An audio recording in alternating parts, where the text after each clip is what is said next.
In this video, we're going to do part 2 of a Burberry scarf thrift flip.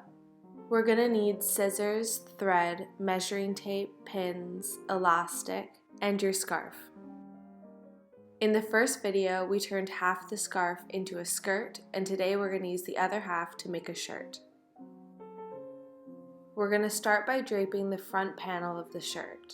To create some shape, I'm adding a dart on each side.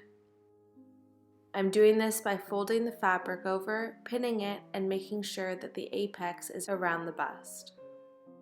I can then roughly cut my side seam.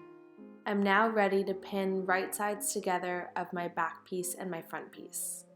We're making sure to use the finished edge of the scarf as the hem of our shirt to avoid more sewing. Unlike the front of the shirt, which is fitted, we're making sure to leave room in the back. It's important to start pinning at the bottom of your shirt to make sure that the two hems line up.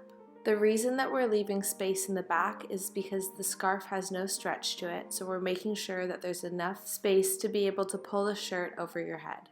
When you're happy with the fit of your shirt, you can trim around your pins, leaving 1 cm seam allowance on each of the side seams. We're then going to rearrange our dart pins, making sure that they line up evenly and that they're on the inside of the shirt. It helps here to use a measuring tape to make sure that the darts are the same length and are at the same height on each side. With everything now lined up, you're ready to sew your darts with a straight stitch. We're now going to attach our front and back piece, remembering to start our pinning with the already existing hem. If you're using fabric that doesn't have an already existing hem, just make sure to add seam allowance to include one in the end. You can now, with a straight stitch, sew the 2 side seams. With our side seams sewn, I decided I wanted a slightly lower back, so I took my scissors and trimmed away the new shape.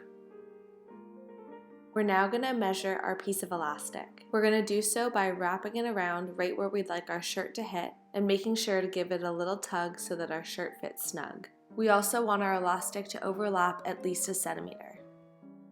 Before I attach the elastic, because of the fabric I'm using, which tends to fray, I'm going to zigzag stitch both of my side seams. I'm making sure the needle is right on the edge so that it's going over the edge of the fabric. I then trimmed away the extra threads. I'm now ready to attach the elastic. So placing the elastic on the right side of the fabric, I'm going to sew it with a zigzag stitch, making sure that I'm tugging the elastic as I sew. As you can see here too, I'm overlapping the elastic at the end. We're then going to trim away any of the fabric that's poking out from under the elastic. You can then fold your elastic over and do your second zigzag stitch. In the back, where the fabric is a little more gathered, you're going to have to pull the elastic a little more while you do your stitch. The last step is to add your straps. I find this easiest to do on yourself and then add pins where you'd like to attach them. Because of the elastic around the top, you could also leave this top strapless if you'd like. Once you're happy with the positioning, you can attach your strap with a zigzag stitch. Trim away the excess thread, and you're all done.